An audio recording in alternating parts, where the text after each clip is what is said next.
And we're off.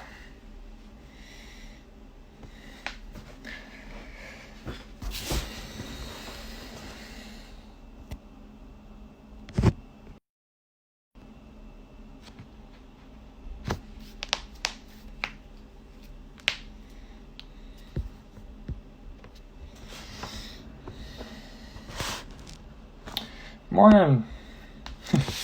Good morning. 7 p.m. Good morning. Guys, what's going on? What's going on?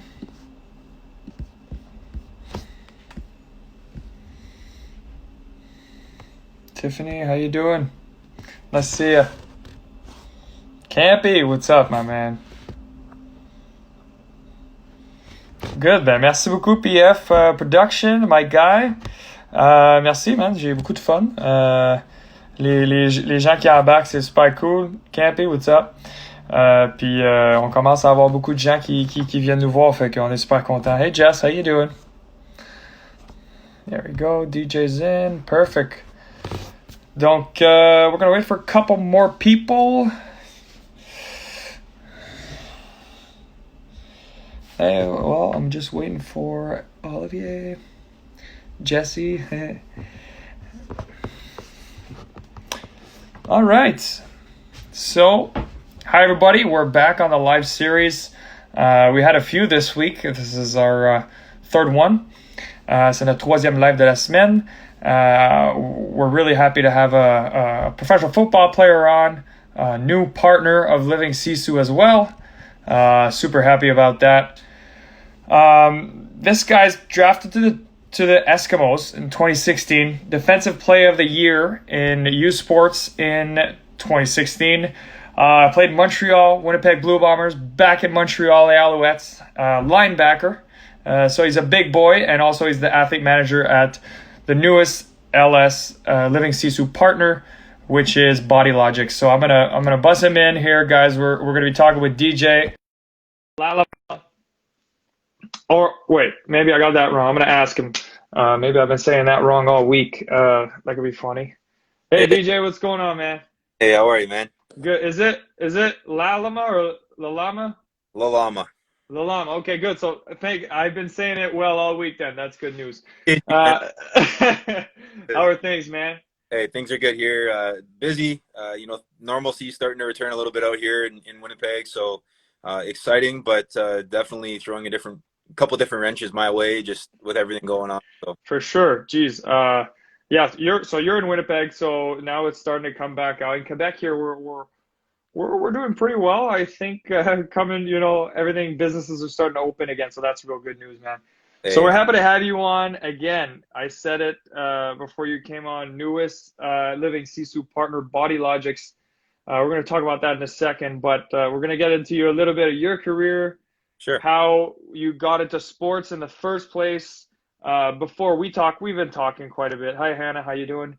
But yeah, Sisu, have you heard about that at all before? You know what? To Um, be honest, I didn't, and I don't know if that's really poorly adapted to the social media, but I hadn't really, and I mean, obviously, we talked on what Sisu really means, and I think those are pillars that I try to live, day to day. But to kind of put it all together and call it one thing, being Sisu, I think that's really unique, and I think that's what's really cool about what you're doing over there and what the team's doing. yeah, It encompasses it all, right? Whether you're a human, or a student athlete or an athlete, whatever you want to call yourself, at that given time frame in your life, I think it applies holistically, and it gives, I think, someone or anyone, those pillars. That's those like you said, pillars it's a to pillar thing. work on. And Ollie, the guy that thought of living Sisu in the first place, Olivier, he told me about a story when Saku Koivu had his cancer here with the Canadians, a Montreal Canadiens legend, and he came back, he overcame that, and then in the articles they were talking about the Finnish Sisu that he kind of embodied, and that's where it all kind of started. The seed was planted in his mind of that whole concept, and man, it's great. It's great to see that someone like you's living that lifestyle every day, man. And so yeah, that's great. So just tell us a little bit how you got into sports. We talk about pillars, but How did it Yep. all start for you, man? Yeah, no, I mean, so I'm Italian. So growing up, the first Come thing, on. I didn't yeah, know. Me too. yeah, yeah, there you go. Sicilian? So well. That's why we get along so well. Yeah, there you go. That's great. No, it's so growing up Italian. I mean, the first thing you touch is a soccer ball.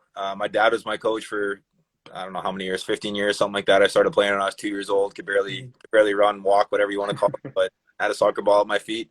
And obviously, as you start to play soccer, it's the first thing, and then learning how to skate in Canada is the second thing.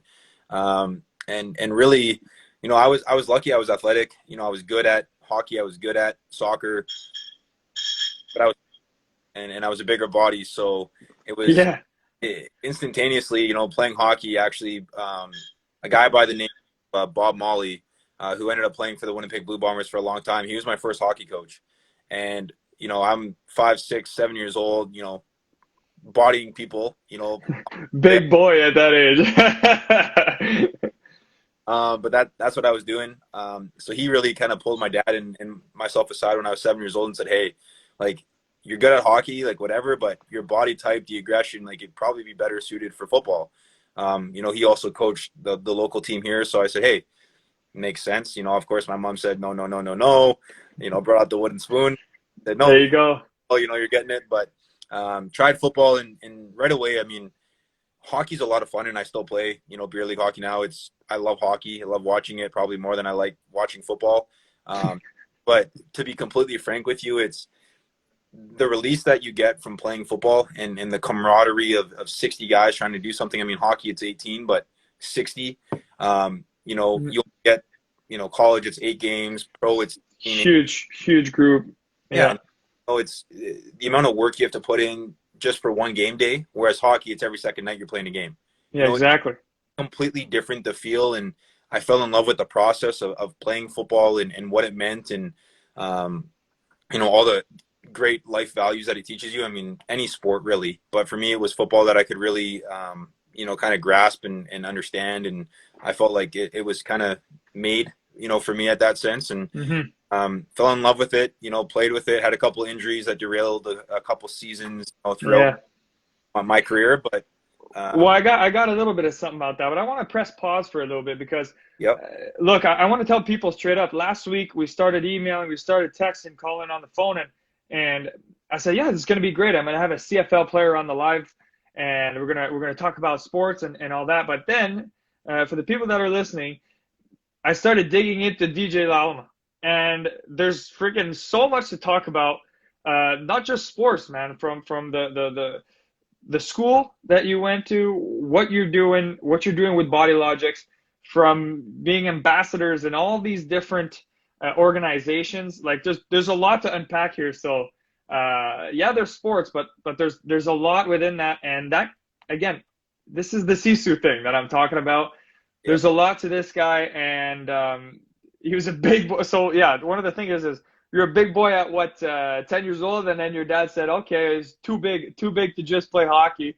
Right. Then he put you at linebacker. What was the decision like for positioning? Is that a younger thing, or it takes time? I was a running back starting out, so I was just a big boy that nobody could tackle.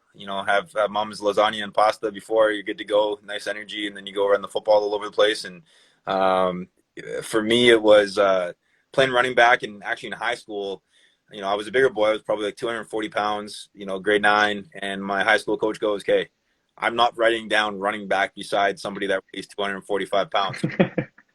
You play running back. You can't do that. He'll lose his job. You can't do that. You want me to lose 30 pounds by August?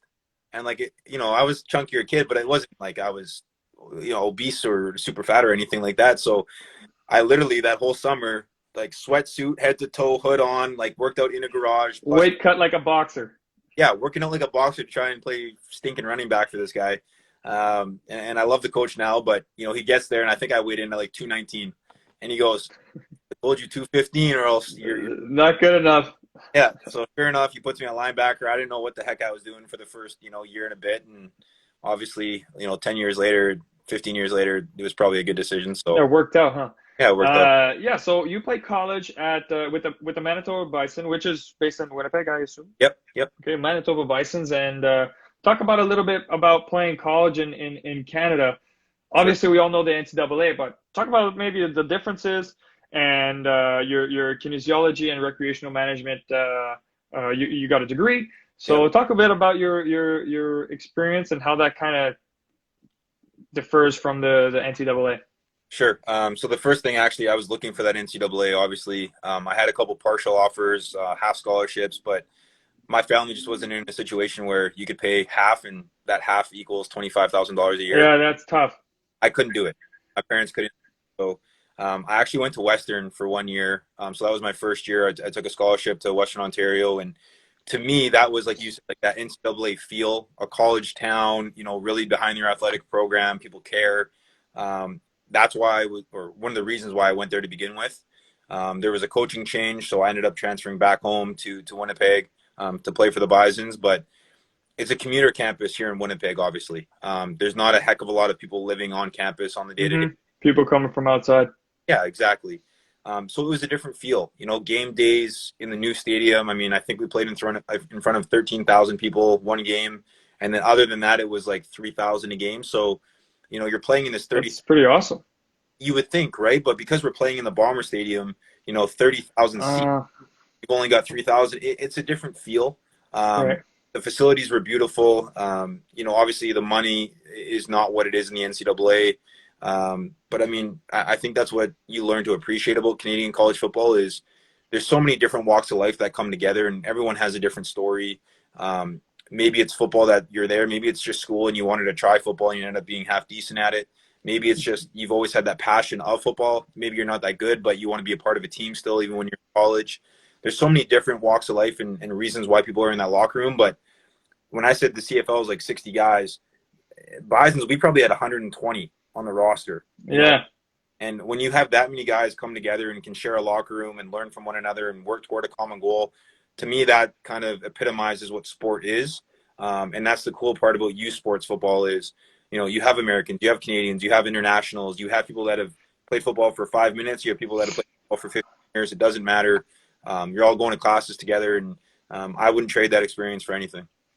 That's awesome. That's really cool. I mean, so a part of me kind of wishes I got to play in the NCAA, get to college 4 years, but junior is a whole different experience. It's really cool. I got lucky, man. I hit the lottery where I played in Halifax. So then all of a sudden you're drafted to Edmonton. Yep. And talk a bit about that. Like that's quite the accomplishment. You're a Canadian guy, you get to play in the CFL. Yep.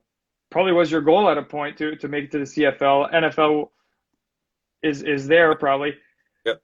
Talk about your whole first experience when you got to the CFL, what it was like mentally coming out of college, and kind of that switch in mindset you needed to have. Sure. So yeah, I mean, I was really lucky too. So actually, the New York Giants brought me down for rookie camp. So I was with the New York Giants for I think 4 days, about 3 weeks before Edmonton Eskimos training camp. So the CFL wasn't my first exposure to pro sports, which obviously looking back, I think that was a huge positive for me. Was that you were in an NFL microscope and really had this 4-day sample size on. This is what it will take to be a professional. Maybe it's not the NFL, but this is what it's going to take. This is the pro lifestyle, yeah. Yeah, the pro lifestyle, the regiment, the studying, the playbook, the expectations, that's what it would take. So now I'm out there and Odell Beckham's in the locker 8 doors down and Rashad Jennings and Eli Manning. Like you're looking at these guys and you say, okay, they've done this for so long. What makes them successful? And you try and pull out a couple of those things from that 4-day camp. And what did you see quick in that 4-day camp? First impression. To be honest with you, was and don't take this differently, but how much football means to them. Yeah. I think being in Canada, and like I said, like I tried all these different sports. I have an education that was really important for me. That was probably as equal, if not more important than football. Right. Okay. I get what you're saying. Yeah, and to go down there and witness the day-to-day, and I'm not just talking about those big-name guys. I'm talking about the guy that went to the Division III school, but football was the be-all, end-all, or else he couldn't get out of where he was coming from, or else he would have been stuck in a situation he didn't want to put himself in, or whatever that looked like. And the respect I have for their work ethic when it comes to the game of football, like it's second to none. And I could say that's unreal. Yeah, that's unreal. Pretty much about every person across the locker room. But now it's like, okay, hold on a second. If that's what these 100 guys are doing here, and that's what made them successful wherever they came from, shoot, the least I can do to give myself an opportunity is to take that same work ethic, that same drive, motivation, and apply it to my next stop, which ended up being Edmonton. Yeah.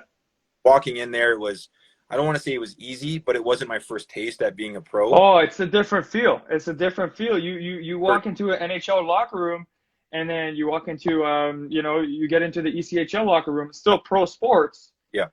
But the feel is different. For sure. I feel you 100% there. Yeah.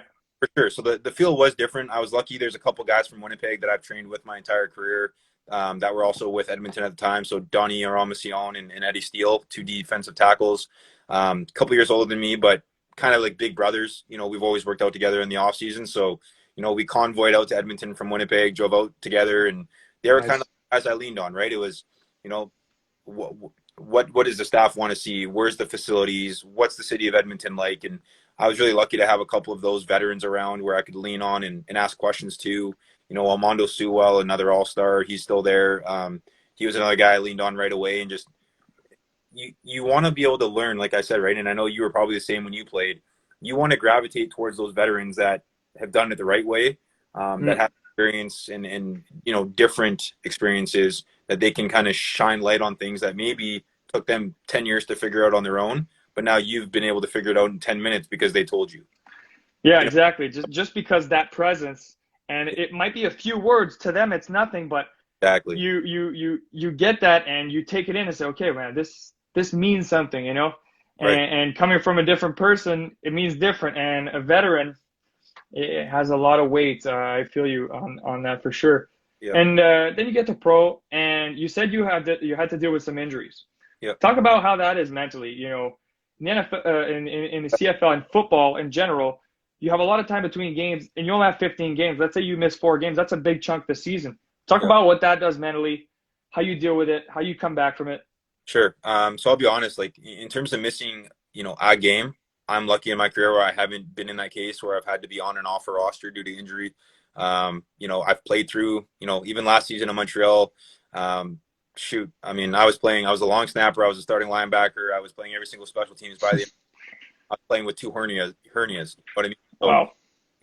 You in football, it's one of those things you learn how to put up with certain things and you try and work your craft around what your body's allowing you to do. And I'm just not one of those people that, yeah, okay, if I took a game off or, you know, I'd still get paid or whatever, but the amount of loyalty and trust and accountability that exists in locker rooms, and I know that you're used to this, the last thing you want to do is miss a beat. You know, you want to be out there for your teammates, you want to be out there for your brothers, you want to be out there for yourself.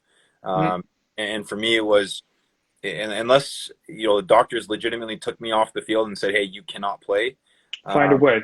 You're going to find a way. Yeah. The only time where that wasn't the case for me in my CFL career was 2 years ago, 2018. We're in training camp in Montreal. Everything's going well. You know, just another day, 2 days, plus 40-degree weather, loving life. You know. Oh yeah, that's great. So regular drill, I go to kind of swim off of a guy, and my shoulder, like right away, like in, out, you can, it's gone. Like, you know what I mean? Like when you know you. It's a tough feeling. Yeah. And right away, it's the adrenaline's there, and you're like, okay, maybe it's not that bad. You go on the sidelines, you try and do a push-up or something just to see if it's as bad as you kind of think it is, and sure enough, it's as bad as you think it is. And, yeah, worst case scenario. Yeah, so you go and you do all the medical stuff, assessment, this, that, and again, you're optimistic, right? As an athlete, you're always like, oh, I'll find a way around it. But that wasn't the case, and they went in and, hey, like your entire labrum is basically torn. Like that means surgery. Yeah, so the entire labrum's torn. My posterior capsule was torn. So I had no stability left in my shoulder whatsoever. And obviously trying to play football with no shoulder, it's not going to work. It's a tough one. Maybe soccer, right. But football. Right. Yeah. So how did that affect you? You know? Oh, yeah. How do you deal with that? What did you tell yourself? What were the things that kept you going? What motivated you through that? So for me, it was, you know, that's, as you know, and anybody that's listening right now, I mean, your opportunity and window as an athlete is this big in your life already. So an injury, regardless of how severe it may be, if you were talking about a year, now that window becomes this. and you never know if you're going to get back to where you were, if you're going to have another opportunity to get back to where you were from a talent standpoint. And those are all things that are out of your control. So for me right away, it was, hey, you know what? This is the cards you're being dealt. You know, I'm a firm believer that God always has a plan, and he's working while you don't understand it at times, and he's working. And for me, it was, hey, just another bunch of adversity that I have to face. I know what my expectations are of myself. I don't care what the public eye thinks or what the coaches may think now are they writing me off? Is my contract going to expire? Or what's going to go on that way? Yeah, so many questions in our heads flying through. I get you. But I mean, and I'm sure you've dealt with injuries yourself, but all you can control is can you get back to, to being you? And however long that takes, it's going to be a process. There's going to be good days, there's going to be bad days, and you appreciate that once you go through it. But I think for me, it was just understanding that the goal and the expectations I have for myself will always do what any other goal or expectations people have for me. So I was going to work as hard to give myself that opportunity to come back. And, 8 days after my surgery, I found a blood clot in my lung and I almost died. So wow. that puts a whole new spin on everything, where they're saying, hey, 96% of the people that have your condition are dead. And wow. It's my parents, that was tough to hear. For me, it's, what does that mean? Can I even play, competitive sports, contact sports again with a blood clot condition that I do now have? And it took a team of medical professionals to put me in the right direction, put me on the right medication, make sure that I'm getting assessed daily, then monthly, then yearly, to allow myself to play the game that I love to play. But I think when I got diagnosed with that disorder, it puts a different lens on everything that you go Yeah, through. for sure. And the big thing that I see when you're explaining this is your will to get to your goal, even with the injuries, even with the blood clot condition that you were talking about. It has to be greater. That will has to be greater than all those questions you have in your head, or that doubt and all that garbage. That doesn't really matter. It doesn't really matter. 100%. And once, like I'm hearing you say it, this is what you were saying. Once your will is bigger, then you follow your plan, and you go for you were talking about how you believed in a higher, help.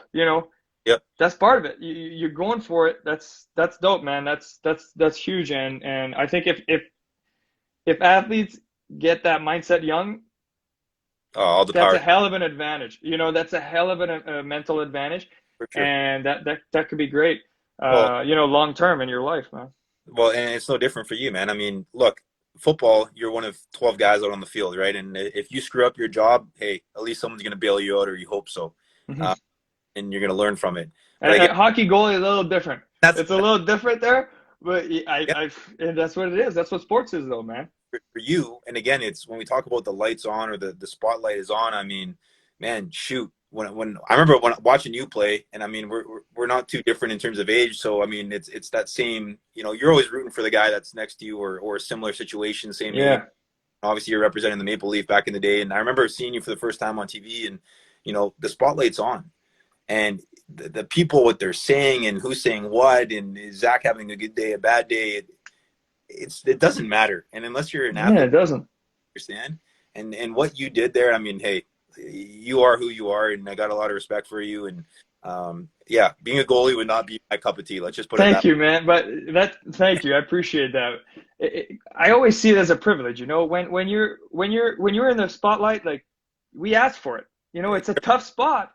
It's the hardest spot you can be in. You talk about Game 7 overtime, double overtime. Yeah, it's hard. It's the toughest spot to be in. Yep. But you're one of the few lucky ones that gets to be there. And, CFL, you're 60 players on the field, being out there in a big moment. Yeah. That's a privilege. Yep, and you were saying it, you kind of exemplify it, and that's a great lesson for everybody. Like, it's a privilege to be able to be in pressure situations.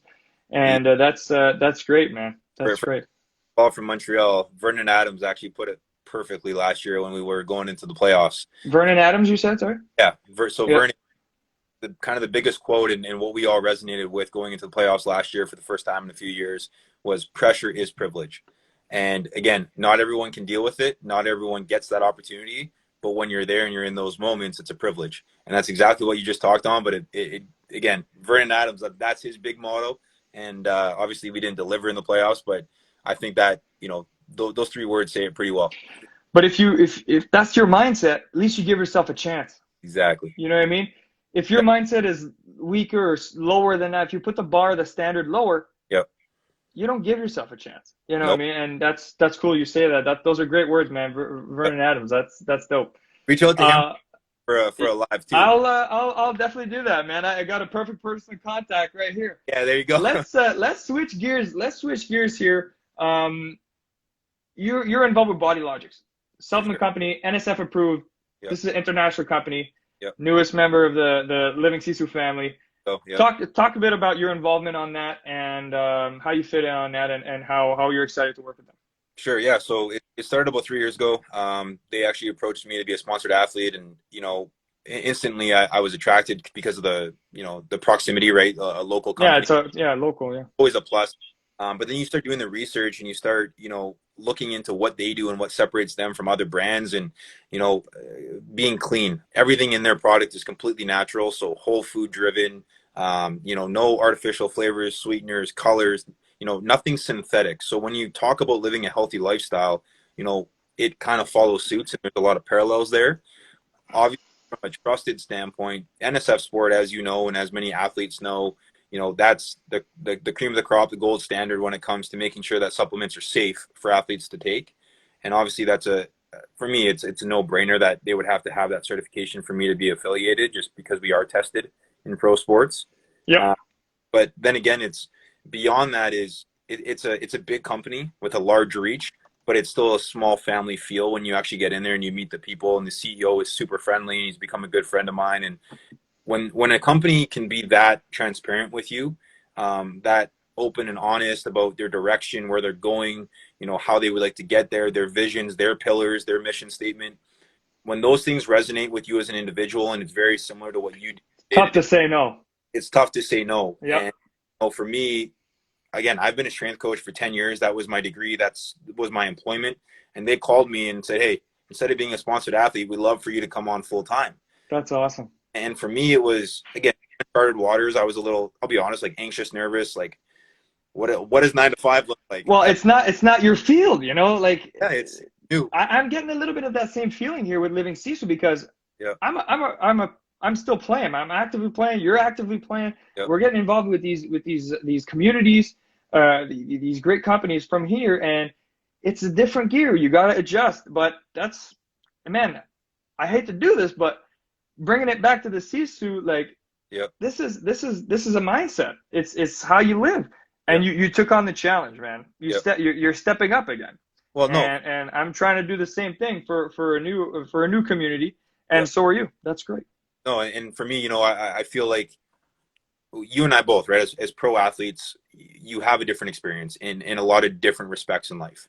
And for me, now being a member of Body Logics, if I can help affect change or get people, discounts on products, or more accessible to healthy options, or on the science behind supplements, or more partnerships, whether it be amateur football or the CFL that we just went into a partnership with the CFL PA. Instead of it being about money, instead of it being about whatever the cool new thing is on social media, go right to the source and ask the athletes, hey, like, what do you need? How can we help you? How can we make this thing more accessible, so now you can get the most out of being an athlete, because the window is this big? Absolutely. That's huge, man. That's huge. And if you can offer that to one person, that's rewarding. You know what I mean? And that's how I feel. And Body Logic Living Sisu, very, very similar in that regard. We're trying to get accessible to everybody. Yeah. Why? Because that lifestyle, how you live, how you feel when we're in the sports world, it's a great feeling, man. Like, you can say you can say the same thing as me, man. It's a great feeling to be part of that community. Yep. Great feeling to get from the knowledge being shared between people of different sports too. Yep. Like, look at us now. I never played football a day in my life. You know what I mean? But we're talking about the same thing. You know what I'm saying? Next time you're in Montreal, and when we can get back there, we're gonna have you out for a practice. Special guest. Roger that. We'll put double the padding on me. I'm used to having a full cage on everything, so that's perfect. That's no, but I'll say one thing, and I'm seeing a couple people join in and different comments and stuff like that. But the coolest part about my job at Body Logics, the product speaks for itself, the science speaks for itself, the certifications, they speak for itself. Dealing with people like yourself and dealing with pro athletes or amateur athletes across all these different domains, different countries, different levels, tiers, dietitians, strength, like dealing with all these unbelievable people at the end of the day is what's most important. Like if you can create this network, this communication channel, learn from their expertise, that's what drives everyone to be better. And to be able to be fortunate enough to be in a situation, in a seat on the day-to-day where I can be like, holy smokes, I just talked to somebody that was, a 15-year strength coach at the Colorado Rockies, and that's what I went to school for. And I got to pick his brain in addition to, making sure that his athletes can now use Body Logic's products. Nice. There's so many of those, even like you and I, right? Like Body Logics brought us together. There's a lot more parallels than you would initially think. And now, yep. If I need a nice Italian meal while I'm in Montreal, I'm just going to call Zach.